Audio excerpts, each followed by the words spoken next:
Apostrophe S में हमने बना लिया कि राम्स हाउस, ये तो हमारा सही है। अब इसको हम अगर ऑफ में लिखेंगे तो इसमें कैसे लिखेंगे, तो देखिए ऑफ में लिखेंगे तो देखिए जो हमारा ये घर है इसको पहले लिखेंगे।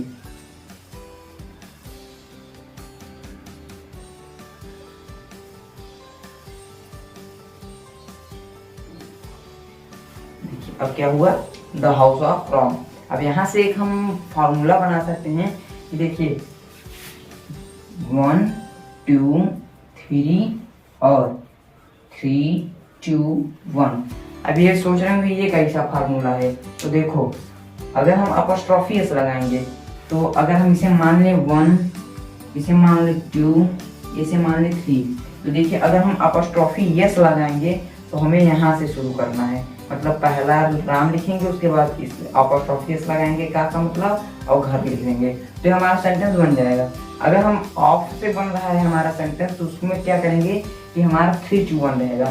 तो मतलब देखिए हमारा यहाँ पे 3 था, उसके बाद 2 था, उसके बाद 1, तो देखिए हम पहले 3 को लिखेंगे, तो द हाउस हमने लिख लिया और उसके बाद 2 क्या है का है और हम बना रहे हैं ऑफ के रिस्पेक्ट में, तो यहाँ पे ऑफ लिखेंगे, उसके बाद हमारा फर्स्ट क्या है यहाँ पे राम। तो ऐसे भी कर सकते हैं। तो आप अगर आपको ये नहीं समझ में आया तो ये आप इतना याद करे रहेंगी तो आपका ऑफ और अपॉस्ट्रोफी है जहाँ दोनों लगते हैं वहाँ पे कभी गलती नहीं होगा। तो देखिए इसका हमारा अगला रूल क्या है दोस्तों, कि जब पहला शब्द निर्जीव और दूसरा सजीव रहे। अब क्या समझे, मतलब जब पहला शब्द निर्जीव और दूसरा सजीव या फिर दोनों निर्जीव रहे, इसको अच्छे समझिए। देखिए पहला जो हमारा संज्ञा रहेगा वो सजीव रहे, सॉरी जो पहला संज्ञा रहेगा वो हमारा निर्जीव रहे और जो दूसरा रहेगा वो हमारा सजीव रहे, या फिर हमारे जो दोनों नाउन हैं वो क्या रहे, नॉन लिविंग है। तो कैसे करेंगे, तो देखिए जब पहला शब्द निर्जीव और दूसरा सजीव या फिर दोनों निर्जीव रहे तो केवल ऑफ लगाते हैं। तो यहाँ पे क्या रहेगा, यहाँ पे हम अपॉस्ट्रोफी एस न लगाकर वहाँ पे हम क्या लगाएंगे, ऑफ लगाएंगे। अब देखिए एक एग्जांपल, जैसे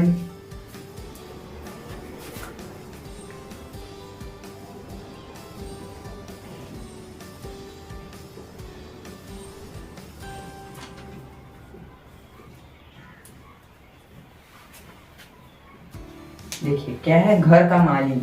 अब देखिए हमारा जो घर है ये तो नाउन है और नाउन कौन सा है, नॉन लिविंग थिंग्स है। यहाँ पे हमारा काके रहेगा, ही तो नौ संज्ञा के बीच में क्या रहेगा, काके, तभी ये बनेगा। तो देखिए हमारा मालिक क्या है, लिविंग है। तो देखिए यहाँ कहा गया है कि जो पहला शब्द निर्जीव और दूसरा सजीव या दोनों निर्जीव हैं, तो हमारे यहाँ पहला निर्जीव और दूसरा सजीव है, तो इसको हम कैसे करेंगे, देखिए यहाँ पे ऑफ लगाएंगे तो मालिक, हमने बताया था रूल में कि अगर हम ऑफ लगाएंगे तो कौन सा रूल होगा, 3 2 1। यहाँ पे हमारा देखिए 3 2, ये हो गया 1, ये हो गया 2, ये हो गया 3। हमारा 3 क्या है, मालिक। मालिक का इंग्लिश में होता है द ऑनर।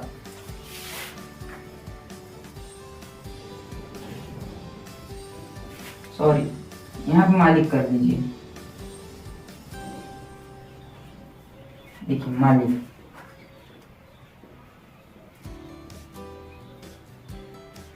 द ऑनर, हमारा मालिक का स्पेलिंग क्या हो गया, द ऑनर।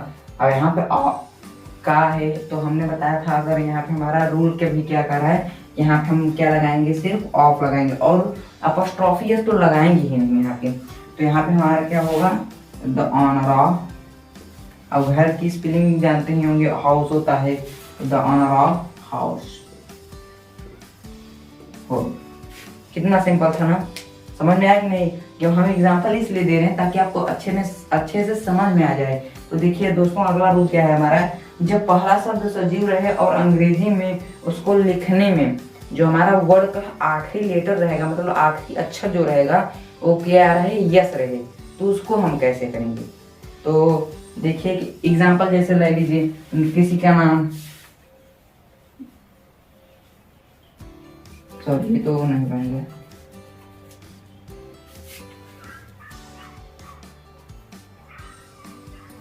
शिवांश। अब देखिए यहाँ पे यस है लास्ट में, तो ऐसे जो वर्ड रहेंगे उन जिनके लास्ट में यस रहेगा तो उनका हम अपॉस्ट्रोफी एस कैसे लगाएंगे। तो देखो एग्जांपल देखो पहले तब समझ में आएगा।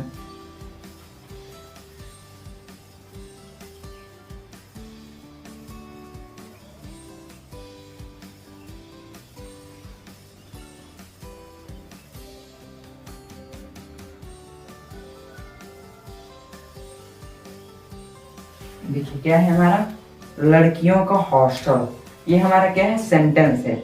अब देखिए हमारा यहाँ पे क्या है, लड़कियों, यहाँ कहा गया है पहला शब्द सजीव है और अंग्रेजी में उसको लिखने में आखिरी अक्षर क्या है, यस है। तो हमारे यहाँ पे क्या है, पहला हमारे तो सजीव है। अब इसको हम इंग्लिश में बनाएंगे तो क्या बनेगा हमारा, गर्ल्स, क्योंकि लड़कियों है और प्लूरल है तो यहाँ पे यस लगेगा। और यहाँ पे अगर हमारा यस लग गया तो कहा गया है कि वहाँ पे हम अपोस्ट्रोफी यस नहीं लगाते हैं, क्या लगाते हैं, सिर्फ अपोस्ट्रोफी लगाते हैं। जैसे यहाँ पे देखिए, यहाँ पे अपोस्ट्रोफी यस लगाते हैं, और इसमें ऑफ और अपोस्ट्रोफी यस देखिए दोनों लगाते हैं। और यहाँ क्या कहा गया, सिर्फ अपोस्ट्रोफी लगाते हैं, यस नहीं लगाते हैं, क्योंकि हमारा जो ये यस होता है यही हमारा काम कर जाता है। तो इसीलिए यहाँ पे हम क्या करेंगे, सिर्फ अपोस्ट्रोफी लगा देंगे।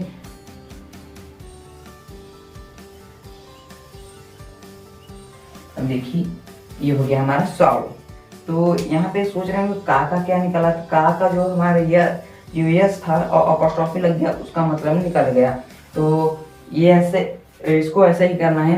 अगर देखिए ये तो हमारा पहला पार्ट था, अगले पार्ट में हम इसके और रूल के बारे में बताएंगे और वो वीडियो भी देख लीजिएगा, तभी आपको जो अपोस्ट्रोफी का रूल है वो एकदम अच्छे से समझ में आ जाएगा और क्लियर हो जाएगा ये क्या होता है, कभी भूलोगे नहीं तब इसको।